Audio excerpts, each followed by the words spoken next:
감사합니다. 오늘은 다니엘서를 통해서 본 하나님의 역사 경영이라는 제목으로 말씀을 나누도록 하겠습니다. 본문은 다니엘서 1장 1절부터 2절 말씀입니다. 제가 봉독하겠습니다. 유다왕 여호야김이 다스린 지 3년이 되는 해에 바벨론 왕 느부갓네살이 예루살렘에 이르러 성을 에워쌌더니 주께서 유다왕 여호야김과 하나님의 전 그릇 얼마를 그의 손에 넘기심에 그가 그것을 가지고 신할 땅 자기 신들의 신전에 가져다가 그 신들의 보물창고에 두었더라. 아멘. 지금 이스라엘과 하마스의 전쟁으로 세상이 많이 시끄럽습니다. 이제 그래서 경제적으로 더 어려워지지 않을까, 석유값이 폭등하지 않을까, 또 제3차 세계대전으로 이것이 번지는 것이 아닌가 사람들이 많은 우려를 하고 있습니다. 또한 많은 기독교인들이 혹시 이것이 성경에서 말한 고가 마우의 전쟁이 아닌가, 아마겟돈 전쟁으로는 이게 되지 않을까, 이제 세상의 종말이 오는가, 여러 가지 어렵고 고통스러운 상황 가운데 어떻게 살아야 되나, 그런 여러 가지 생각을 하고 있고, 그러면서 또 유튜브나 또 다른 방송상에서는 많은 미혹들이 이제 마지막 때가 왔으니 어떻게 해야 된다, 많은 미혹들이 나와서 사람들도 혼란스럽게 하고 있습니다. 그래서 오늘은 이 성경상에 하나님께서 세상의 처음과 마지막을 말씀해 주셨지만은 그 마지막을 말씀하신 성경에 여러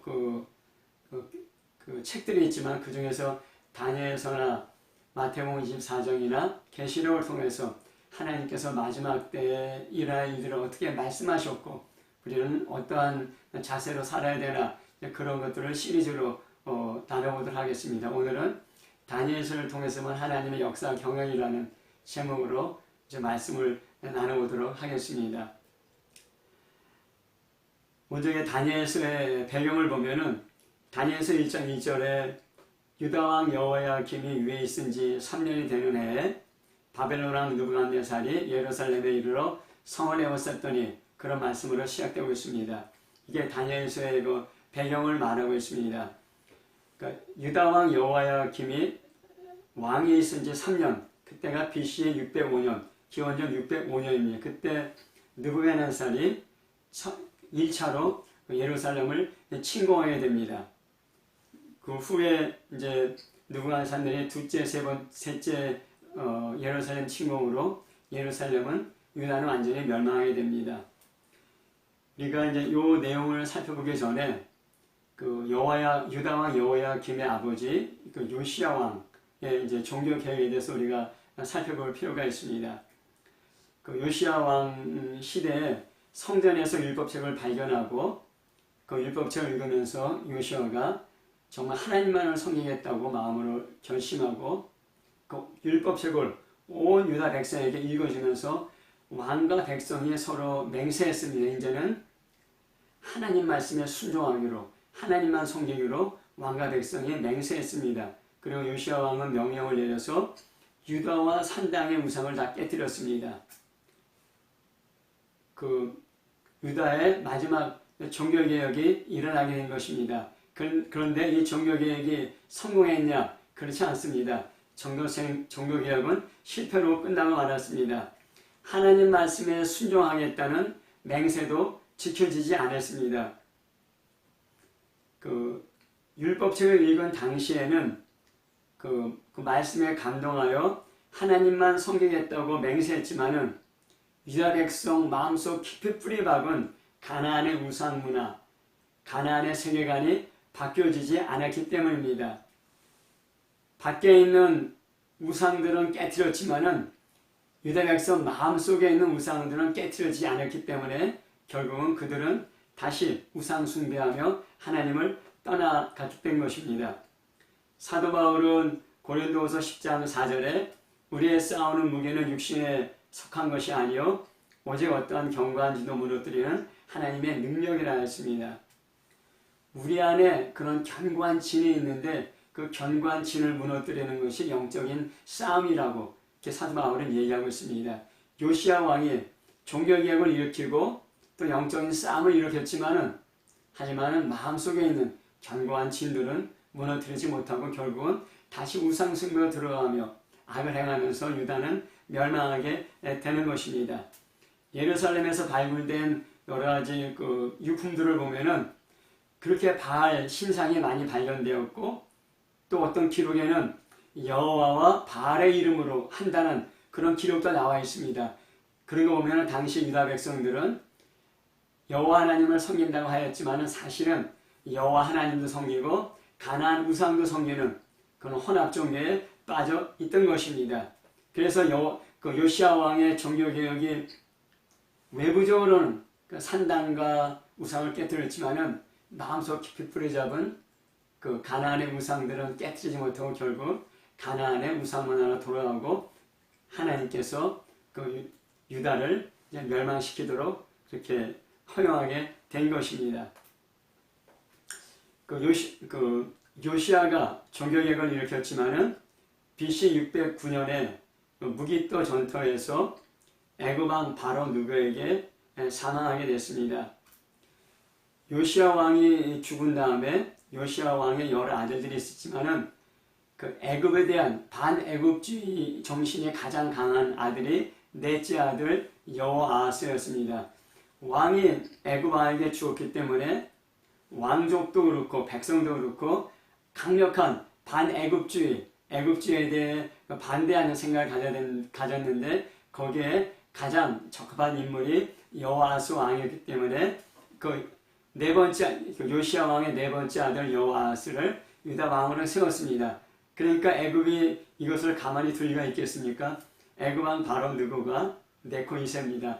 유다에 공격해 와서 여호아스를 깨뜨리고 요시야 왕의 둘째 아들 여호야김을 왕으로 세우고 애굽으로 들어가게 됐습니다.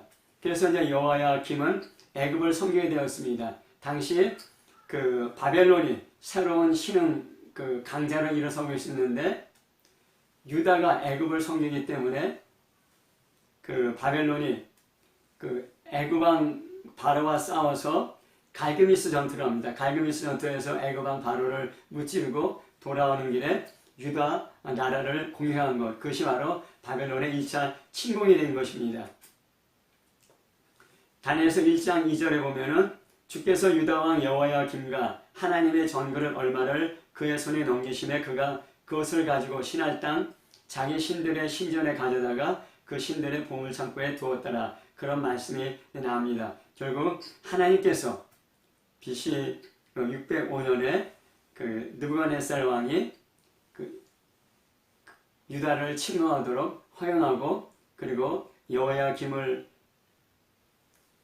무너뜨리고 그 하나님의 성전에 있는 모든 보물들을 빼앗아가는 것을 허용했다는 것입니다. 다니엘서 1장 이때 다니엘도 그 1차 침묵 때 포로로 끌려갔습니다.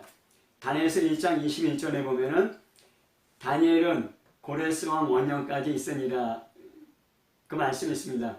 고레스 왕 원년이 BC 536년입니다. 그러니까 다니엘은 BC 605년에 끌려가서 BC 536년까지 그러니까 바벨론과 페르시아의 그 관료로서 일했습니다. 70년 동안 일했던 것입니다. 당시 그 포로로 끌려갈 때 그 바벨론이 다니엘이 소년이었기 때문에 그 바벨론이 죽을 때 80세 이상이 되었을 거라고 추정되고 있습니다. 그러면은 바벨론의 포로로 끌려온 유대인들은 과연 어떤 생각을 하고 있었을까요? 우리가 이제 그 생각을 좀 살펴볼 필요가 있습니다. 유대인들은 예루살렘에서 1500km 떨어진 그 머나먼 바벨론까지 포로로 끌려왔습니다. 그 1500km의 사막과 광야길을 물을 마시지 못하고 먹지도 못하고 맨발로 또는 그 옷도 제대로 걸치지 못한 채로 끌려왔습니다. 많은 사람이 죽었을 것이고 또 그 가운데 1500km 떨어진 바벨론에 포로로 끌려서 정착하게 된 포로들도 있었습니다. 이 사람들이 당시 그 바벨론 언어와 문화와 종교가 틀리고 거대한 신전과 거대한 성전이 예루살렘과는 비교할 수 없이 화려하고 웅장한 그런 세계 최고의 제국 바벨론에 와서 과연 어떤 생각을 하게 되었을까요? 첫 번째는 하나님이 계신 예루살렘 성전, 하나님을 섬기는 유다 백성이 왜 바벨론에게 멸망당했는가? 그것이 제일 먼저 그들이 생각했을 것입니다. 당시 전쟁은 신들의 전쟁이라고 생각했습니다. 그래서 어떤 나라를 이기면은 그 나라의 신이 그 패한 나라의 신을 싸워서 이겼다고 그렇게 생각되는 때였습니다. 그래서 그 바벨론의 포로로 끌려온 유다 백성들은 여호와 하나님이 그 바벨론의 마르뚝신보다 약한가 그런 생각에 빠질 수도 있고, 또 하나님이 우리를 버리신 것이 아닌가, 하나님이 우리를 돌보시지 않는 것이 아닌가, 그런 여러 가지 생각에 빠졌을 것입니다. 그러한 생각에 대한 해답이 바로 다니엘서 1장 2절 말씀, 조금 전에 읽은 말씀입니다. 주께서 유다왕 여호야김과 하나님의 전 기구 얼마를 그의 손에 넘기심에, 하나님이 약해서 유다 나라가 패한 것이 아니라 하나님이 넘기셨다는 것입니다. 하나님의 주권을 갖고 세상을 경영하시고 세상을 움직이시는데 하나님께서 유다를 바벨론에 넘기셨다는 것입니다. 다니엘서 2장 21절에 보면은 그는 때와 계절을 바꾸시며 왕들을 패하시고 왕들을 세우시며 지혜자에게 지혜를 주시고 총명한 자에게 지식을 주시는도다. 그렇게 말씀하였습니다. 하나님은 때와 계절을 바꾸시고 왕들을 패하시고 왕들을 세우신다는 것입니다. 지금은 바벨론의 때이고 바벨론의 계절인 것입니다. 하나님께서 유다 나라를 바벨론 왕에게 넘기신 것입니다. 유다를 패하시고 바벨론을 세우신 것입니다. 모든 세계에 일어난 일들은 하나님의 주권 가운데 하나님께서 경영하고 계시다는 것입니다.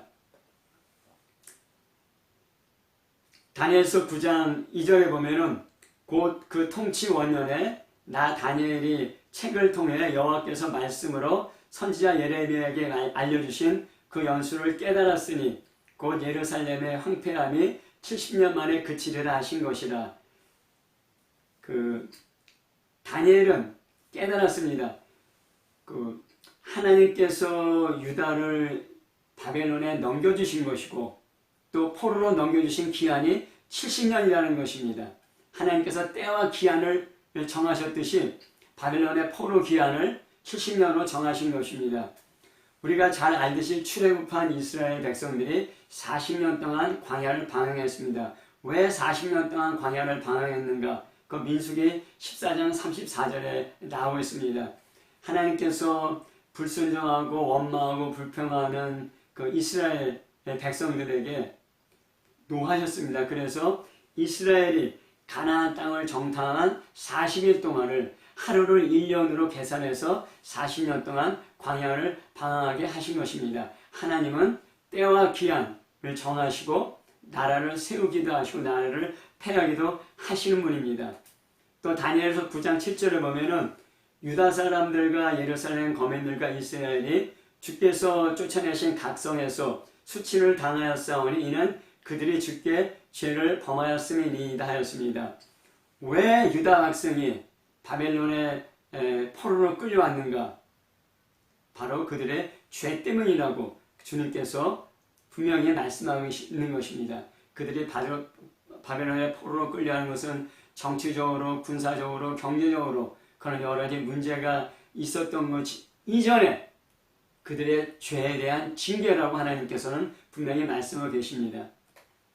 또한 다니엘서 9장 13절, 14절에 보면 모세의 율법에 기록된 대로 이 모든 재앙이 이미 우리에게 내렸사오니 우리는 우리의 죄악을 떠나고 주의 진리를 깨달아 우리 하나님 여호와의 얼굴을 기쁘게 하지 아니하였나이다. 그러므로 여호와께서 이 재앙을 간직하여 두셨다가 우리에게 내리게 하셨사오니 우리의 하나님 여호와께서 행하시는 모든 일이 공의로우시나 우리가 그 목소리를 듣지 아니하였음이니이다. 그렇게 말씀하시고 있습니다.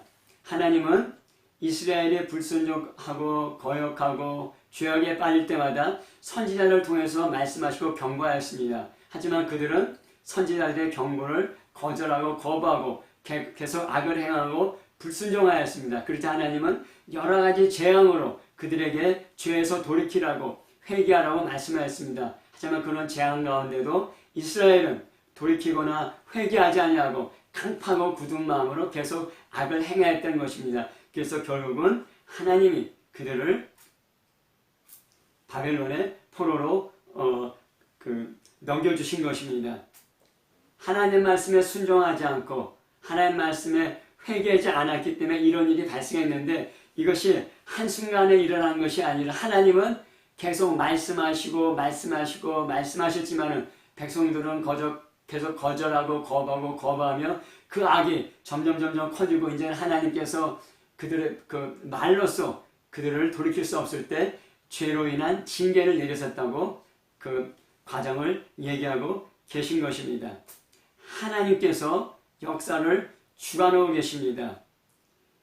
이스라엘의 하나님이 바벨론의 말투신보다 약해서 예루살렘이 멸망한 것이 아닙니다. 이스라엘의 죄 때문에 멸망한 것입니다. 하나님은 계속 경고하시고 말씀하셨지만은 유다 백성은 강팍한 마음으로 받아들이지 않았고 결국 하나님께서 유다를 바벨론에 넘겨주신 것입니다. 죄에 대한 징계인 것입니다. 죄에 대한 징계를 통해서 그들이 회개하고 돌이키면은 그들은 나중에 회복될 것입니다. 바로 이러한 것들이 그 다니엘서 1장 1절과 2절 말씀에 함축되어 있는 의미가 되는 것입니다. 역사를 해석하고 왜 우리에게 이런 일이 일어나는지 역사가 해석되고 그래서 현재의 상황이 이해될 때 미래에 나아갈 방향이 보이게 되는 것입니다. 하나님께서는 말씀을 통하여서 선지자를 통해서 이러한 모든 것들을 그 포로로 끌려간 유대 백성들에게 말씀하시고 또 가르쳐 주신 것입니다. 그렇다면은 그 바벨론의 포로로 끌려온 유다 백성들은 어떻게 먹고 살아야 되는가? 이것이 중요한 문제입니다. 그때 많은 유대 포로들은 하나님이 곧 우리를 구원해 주실 거야. 하나님이 곧 우리를 해방시켜 주실 거야. 그러한 소망을 품고 그냥 현실과는 붕 떠 있는 그러한 삶을 살게 됐을 것입니다. 또 어떤 사람들은 하나님이 이럴 수가 있나 하면서 원망하며 분노하며 또 현실 생활에서 많은 그 어려움을 겪을 수도 있었겠고 또 어떤 사람은 포로로 끌려간 상황에 절망하며 좌절하면서 삶을 포기하고 또 고통을 겪고 있는 사람도 있었을 것입니다. 이 바벨론 포로생에서 어떻게 살아야 되는가 하나님께서는 또 분명히 말씀하고 계십니다. 에레미야서 29장 4절부터 7절 말씀입니다. 만군의 여호와 이스라엘의 하나님께서 예루살렘에서 바벨론으로 사로잡혀가게 한 모든 포로에게 이와 같이 말씀하시니라. 너희는 집을 짓고 거기에 살며 텃밭을 만들고 그 열매를 먹으라. 아내를 맞이하여 자녀를 낳으며 너희 아들이 아내를 맞이하며 너희 딸이 남편을 맞아 그들로 자녀를 낳게 하여 너희가 거기에서 번성하고 줄어들지 아니하게 하라. 너희가 내가 사로잡혀가게 한 그 성읍의 평안을 구하고 그를 위하여 여호와께 기도하라. 이는 그 성읍이 평안함으로 너희도 평안할 것임이니라. 하나님께서 곧 구원하실 것이라는 헛된 소망을 버리라는 것입니다. 바벨론의 포로라는 그 고통스러운 환경 가운데서도 성실하게 일하고 결혼하고 자식을 낳고 또 자식을 또 시집장가 보내서 또 자식을 낳고 거기서 터를 잡고 성실하게 살라는 것입니다. 하나님의 때에 하나님이 구원하실 것입니다. 유다 백성들은 바벨론에서 성실하게 살라는 것, 이것이 하나님의 뜻이었던 것입니다. 더군다나 바벨론의 성읍의 평안을 위해서 기도하라고 하였습니다. 왜냐하면 그 성읍이 평안함으로 너도 평안함을 얻도록 이라는 하나님의 말씀입니다. 우리가 세상이 흔들리고 세상이 요동치고 세상이 어렵지만은 그런 어려움과 흔들림 가운데 우리도 휩쓸려서 같이 요동치고 흔들리고 낙심하고 절망하고 분노하고 원망하는 그런 어리석은 세상을 닮아가는 세상 풍조에 휩쓸리는 삶을 살기를 원치 않으십니다. 그러한 거센 세상의 풍파 가운데서도 평안하게 살기를 하나님은 원하십니다. 어떻게 평안하게 살 수 있는가? 하나님의 말씀을 붙들고 하나님께 기도하면은 그런 흔들리는 세상 가운데서도 성실하게 편하게 살 수 있도록 하신다는 것입니다. 비록 우리의 머리는 하늘을 향하지만은 우리의 발은 땅을 굳게 딛고 이 땅에서 살 수 있도록 하는 것이 하나님의 은혜이고 하나님의 뜻인 것입니다. 그러면은 바벨론과 같은 이러한 우상 숭배하는 그런 전혀 하나님을 믿지 않는 그런 세상 가운데 어떻게 살 것인가? 어떻게 신앙생활을 할 수 있는가? 이것이 바로 바벨론의 포로로 끌려온 유다 백성들의 또 중요한 의문이었습니다. 당시 유다 백성들은 예루살렘의 성전에서 제사 드리는 것, 그것이 여호와 하나님을 섬기는 종교 생활의 핵심이었습니다. 근데 성전이 깨어져서 제사도 드리지 못하고 죄 용서도 받지 못합니다. 제사장이 없어서 율법도 배우지 못하고 또 그 제사도 드리지 못하고 선지자도 없어서 나아갈 방향 제시도 받지 못하겠습니다. 그때 이러한 바벨론에서 어떻게 신앙생활을 할 수 있을 것인가? 그때 하나님께서는 유다 포로들로 하여금 하나님의 구약, 하나님의 말씀들을 편집하도록 하였습니다. 물론 그 전에도 구약이 있었습니다. 구약이 책들로 편집된 것도 있고 책으로 편집되지 않고 구전으로 내려온 것도 있고 여러 가지 형태의 하나님의 말씀이 있었는데 바벨론의 포로로 끌려가면서 기존에 편집된 것을 다시 재정리하고 구전으로 내려오던 말씀들이 다시 편집되면서 하나님 말씀이, 구약 말씀이 하나하나 정리되고 체계적으로 세워져야 된 것입니다. 그래서 유다 백성들은 비록 포로로 끌려왔지만은 하나님 말씀을 읽으며 하나님 말씀을 묵상하며 하나님 나라의 백성으로 살 수 있었던 것입니다. 바벨론의 포로 기간 동안에 회당이 생겼습니다. 그전에는 회당이 없었고 성전에서 제사 드렸지만은 성전이 없어지고 또 짐승의 피를 흘려서 제사를 드리지 못하기 때문에 회당을 세워서 회당에서 율법책을 읽으며 찬송하며 기도하며 예배드리며 신앙생활을 유지했던 것입니다. 바벨론의 포로로 끌려간 유다 백성들, 바벨론이라는 거대한 세상 문화에 동화되고 휩쓸려야 할 것인가? 아니면은 하나님 말씀을 따르는 하나님의 백성으로 살 것인가? 두 갈래 길이 있었습니다. 그때 수많은 백성들이, 수많은 유다 사람들이 바벨론의 우상 숭배, 바벨론의 세상 풍조에 휩쓸려갔습니다. 하지만 다니엘서에 보면은 다니엘과 사드락, 메색, 아벳느고 네 사람만 왕의 진미를 먹지 않고 자기를 하나님의 말씀으로 하나님을 섬기기로 정결하게 했던 것을 우리가 알 수 있습니다.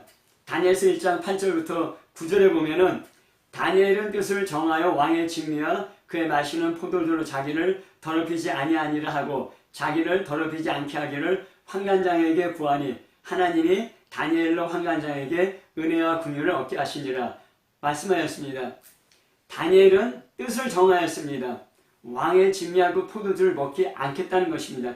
그것을 의미하는 바는 바벨론의 문화 풍조에 바벨론의 세상 풍조에 바벨론의 그런 삶의 방식을 따르지 않고 하나님을 섬기겠다는 것입니다. 하나님 말씀에 순종하겠다는 것입니다. 한번 생각해 보십시오. 소년이 왕이 주는 진미를, 음식을 먹지 않겠다고 했을 때 그 소년이 살아남을 수 있겠습니까? 소년이 감히 그렇게 말할 수 있겠습니까? 못합니다. 근데 성경에 보면은 다니엘과 사드락, 메색, 아벳느고 네 소년만 왕의 진미를 거절하였습니다. 다른 끌려온 많은 유다의 귀족과 왕족의 청소년들은 그 바벨론 왕이 주는 진미를, 포도주를 마셨다는 것입니다. 그 문화에 동조되고 그 세상 풍조에 휩쓸려 갔던 것입니다. 하지만은 다니엘과 사드락, 메색, 아벳느고는 그의 뜻을 정하고 결심했을 때 그들이 왕에 의해서 죽은 것이 아니라 하나님께서 그들이 신앙생활을 할 수 있도록 도와주십니다. 보면은 하나님께서 다니엘로 환관장에게 은혜와 긍휼을 얻게 하시니라. 그래서 환관장이 다니엘에게 열흘 동안 그래 왕의 진미를 먹지 않고 네가 먹어서 얼굴에 윤기가 나나 보자 하면서 시험해보자 했습니다. 결국 다니엘은 왕의 진미를 거절했지만은 얼굴에 윤기가 나서 화나여서 계속 그렇게 왕의 진미를 거절하도록 허락받았습니다. 환관장이 어떻게 일개 소년이 왕의 진미를 먹지 않겠다는데 그를 받아줄 수 있겠습니까? 하나님께서 환관장의 마음을 움직여 주셨던 것입니다. 우리가 도무지 신앙생활할 수 없는 상황과 환경 가운데서도 내가 하나님만을 섬기겠다, 하나님 말씀에 순종하겠다, 뜻을 정하고 결심하면은 하나님께서 반드시 길을 열어 주십니다.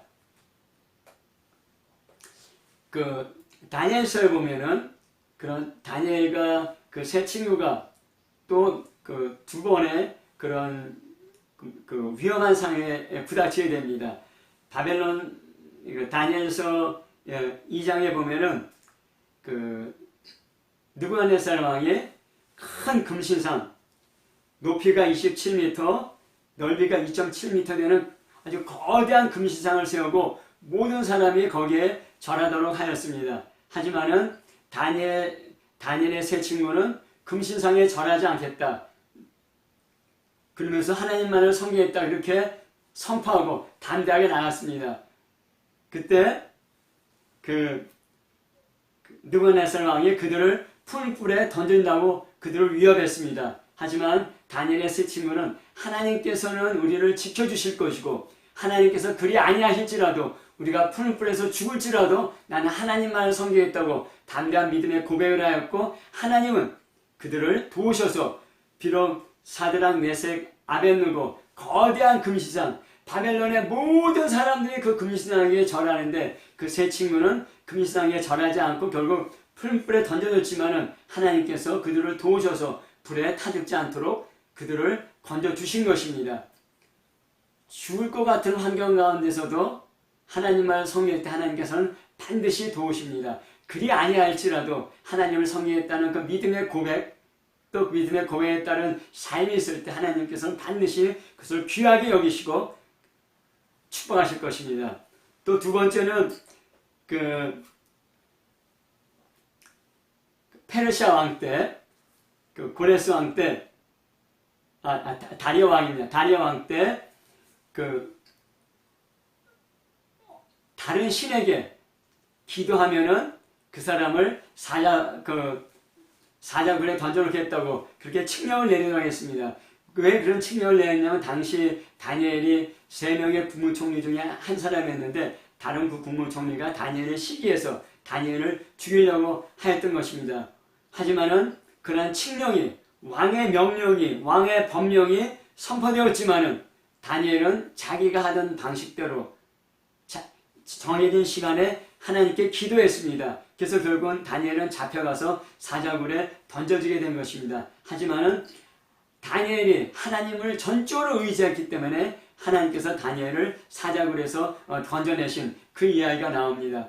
비록 우리가 사자굴에 던져지는 것 같은 그러한 협박과 위협과 고통이 있다 할지라도 하나님만을 절대적으로 섬기겠다는 그런 마음의 결심과 뜻을 세울 때 하나님께서는 반드시 도와주셨다는 것입니다. 결국은 내가 죽기를 각오하고 내가 죽을지언정 하나님 말씀에 순종하고 하나님만을 섬기겠다고 뜻을 정하고 결심한 그런 다니엘과 세 친구는 다니엘 바벨론의 문화에 동화되지 않고 세상 풍조에 휩쓸리지 않고 우상 숭배하지 않고 하나님만 섬기고 또 하나님께서는 더욱더 그들에게 지혜와 총명과 명철을 주시고 높여주셨던 것입니다. 때와 기한은 하나님 손에 있고 높이는 것과 낮추는 것도 하나님 손에 있는 것입니다. 그럼 네 번째로 앞으로 어떻게 될까? 바벨론의 포로로 끌려와서 우리의 죄 때문에 바벨론의 포로로 끌려와서 70년 우리가 살아야 되는데 그러면은 그리고 또 하나님께서는 우리를 해방시킨다고 약속하셨는데 앞으로 세상 나라는 어떻게 될까? 그래서 어떻게 우리가 신앙을 유지할 수 있을까? 이제 그런 것들을 그들에게 의문이 있었을 것입니다. 앞으로 세상은 어떻게 될 것인가? 이것은 현실적인 고통과 바벨론이라는 현실적인 고통과 하나님께서 해방시켜 주신다는 미래의 희망에 충돌이 되는 것입니다. 앞으로 어떻게 될 것인가, 하나님께서는 앞으로 이 세상이 어떻게 될 것인가를 다니엘서를 통해서 보여주심으로 말미암아 그들이 하나님 나라를 향한 궁극적인 소망, 궁극적인 희망을 갖고 살 수 있도록 그들을 붙들고 계시는 것입니다. 다니엘서 2장에 보면은 느부갓네살이 꿈을 꾸는데 큰 신상이 있는데 금은 머리요, 은은 가슴과 팔이요, 노순 배와 넓적다리요, 철은 종아리요, 철과 흙은 발로 된 그런 큰 신상을 보았습니다. 근데 결국은 그 뜨인 돌이 날아와서 그 신상을 무너뜨리고 돌무더기가 세워진 것을 보았습니다. 그래서 다니엘을 통해서 이 말씀을 해석하게 합니다. 머리는 느부갓네살 왕 바벨론이고 가슴과 팔은 그 머리보다 못한 나라 그 페르시아 제국이고 배와 넓적다리는 그보다 못한 그리스 제국이고 철은 로마 제국이고 철과 흙은 나중에 로마 제국으로부터 후에 나타날 그런 여러 나라들을 말하고 결국은 그런 세상 나라의 세상 역사의 수많은 제국들이 왕국들이 세상을 지배하고 호령하지만 결국은 영원하지 않고 무너지고 하나님 나라가 도래한다는 그런 말씀입니다. 또 다니엘서 7장에 보면은 유사한 내용이 나옵니다. 다니엘이 꿈을 꿨는데 큰 짐승 넷이 바다에서 나옵니다. 하나는 사자, 하나는 곰, 하나는 표범, 하나는 그 무섭고 놀라우며 극히 강한 짐승, 그리고 10뿔이 있고 다른 뿔이 나와서 새 뿔을 그 뿌리까지 뽑힌다는 그런 것을 보았습니다. 바로 그것도 똑같은 말씀입니다.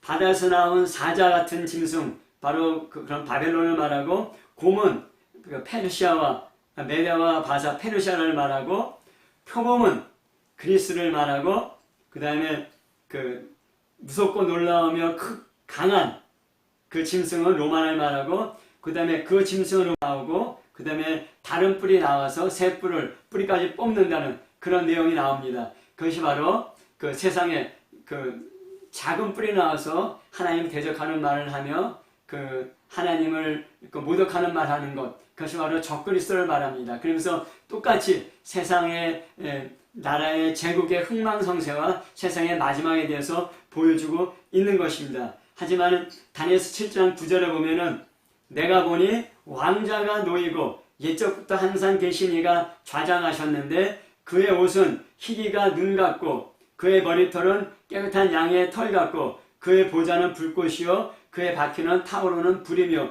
그 4명의 바다에서 나오는 4명의 무서운 짐승을 보았는데 그 짐승 넘어 하나님의 왕자가 보이고 하나님께서 보이는 것입니다. 그러면서 그 보좌로부터 불이 강처럼 흘러 그 앞에 나오고 심판하는 책을 갖고 계시는데 그 무서운 짐승들이 죽임당하고 붙는 불에 던져지고, 그리고 그 7장 13절에 보면은 인자 같은 이가 하늘 구름을 타고 와서 그에게 영광과 나라와 권세를 주고 모든 백성과 나라들과 각 방언하는 자로 그를 섬기게 하였으니 그 권세는 영원한 권세요, 영원한 권세라고 말씀하고 있습니다. 그러니까 그런 4마리의 무서운 짐승 넘어 하나님의 왕자가 보이고 그 4마리의 무서운 짐승들은 붙는 불에 던져버리고 인자 같은 이가 예수님이 재림해서 영원한 하늘나라가 세워진다는 것, 이것이 하나님의 역사 경영을 보여주고 있는 것입니다. 다니엘서는 황제의 보좌 앞에서 낮고 천한 유대인 그 포로가 믿음과 용기로 서는 이야기입니다. 하나님의 능력으로 제국과 황제의 정치적 군사적 힘을 이기는 이야기입니다. 황제 넘어 하나님을 보고 황제의 보좌 넘어 하나님의 보좌를 볼 때 믿음의 소망으로 승리한다는 이야기입니다. 말씀을 맺겠습니다. 지금 세상이 많이 소란스럽습니다. 경제적으로 이제 많은 어려움이 있을 것이다. 경제적으로 많은 그런 고통이 있을 것이다. 그런 얘기를 하고 얘기가 있습니다. 소유값이 올라갈 것이다. 그리고 이제 이스라엘과 하마스의 전쟁으로 또 제3차 대전이 일어날 것이다. 그런 여러 가지 얘기가 오가고 있으며, 그래서 이제 종말이 왔다, 종말을 준비해야 된다, 또 그렇게 또 이제 얘기하는 사람도 있고, 또 이러한 세상의 여러 가지 상황을 통해서 사람들을 미혹하며 또 사람들을 하여금 그 잘못된 길로 신앙을 버리게 하는 또 그런 수많은 그런 사건들도 있습니다. 우리가 그 다니엘의 이야기를 보았지만은, 다니엘의 이야기는 옛날에 그 바벨론 왕국의 그 2500년 전에 바벨론 왕국의 이야기가 아니라 다니엘의 이야기는 바로 지금 우리의 얘기입니다. 앞으로 세상은 점점 바벨론 제국과 같은 그런 상황으로 가게 될 것입니다. 성경에 보면은 창세기 11장에 그 바벨탑을 쌓아서 사람들이 땅 끝까지, 하늘 끝까지 이르게 하고, 하나님 없이 우리끼리 살아오자, 그러면서 바벨탑을 쌓는 이야기가 나옵니다. 또 계시록 17장과 18장에 보면은 세상의 마지막 바벨론의 제국이 무너지는 그런 내용이 나옵니다. 바벨론이 뜻하는 것은 하나님 없이, 하나님을 거부하고 거절하고 우리의 생각대로, 사람의 주권대로 이 세상을 살아오자는 것입니다. 근데 성경은 사람의 주권이 아니라 하나님의 주권을 얘기하고 있고, 결국은 하나님께서 이 세상을 경영하고 있다는 것을 말하고 있습니다. 다니엘이 겪었던 그 바벨론의 고통스러운 상황, 앞으로 재현될 것입니다. 천체의 기근과 지진과 전염병과 전쟁과 전쟁의 소문은 점점 더 강하게 또 빈번하게 일어날 것입니다. 또 결국은 그러면서 적그리스도가 나타나게 될 것이고, 사람들이 예수 그리스도를 믿는 신앙을 버리지 않으면 순교당하게 되는 그런 상황이 오게 될 것이라고 성경은 분명히 말하고 있습니다. 그러면서 우리에게 성경이 말씀하시고 있는 것은, 그러므로 믿음으로 살라는 것입니다. 비록 세상이 어려워지고 세상이 여러 가지 세상 풍조가 우리들의 그 신앙을 없앨 것처럼 휘몰아친다 할지라도 믿음을 버리지 말고 하나님을 바라보며, 영원한 하나님을 바라보며 믿음으로 살라는 것입니다. 히브리서 11장 1절에 믿음은 바라는 것들의 소망이요 보지 못하는 것들의 증거라 하였습니다. 믿음은 소망의 실상이라는 것입니다. 실상이라는 것은 후포스타시스, 밑에서 지지해주고 받쳐준다는 것입니다. 우리가 소망을 갖고 있는데 이 소망이 계속 유지되도록 소망을 붙잡아주고 소망을 유지시켜주는 것이 믿음이라는 것입니다. 그래서 믿음은 소망의 실상이라고 말씀하고 있습니다. 그래서 원수마귀는 이 믿음을 빼앗아가서 우리의 소망을 없애버리고 세상 물결에 휩쓸려가도록 그렇게 일하고 있는 것입니다. 그렇기 때문에 우리는 세상의 마지막이 되면 될수록 더욱더 하나님 말씀을 묵상하며 하나님 말씀을 듣고 받아들이며 깨어서 기도하며 믿음으로 살도록 하나님께 은혜를 구해야 됩니다. 세상의 풍조는, 세상의 문화는 점점 하나님 말씀을 보기를 싫어하고 또 기도하기를 싫어하게 되는 그런 세속적인 문화로 점점 나아가고 있는 것입니다. 마지막 때에는 또한 많은 그리스도인들에 대한 핍박과 환난이 있겠다고 얘기하고 있습니다. 우리가 지금부터 하나님 말씀을 읽고 묵상하고 깨어 기도하며 우리가 믿음으로 하나님 앞에 세워나가지 않는다면 세상 풍조에 다 휩쓸려 나갈 것입니다. 세상 문화에 동화되고 흡수될 것입니다.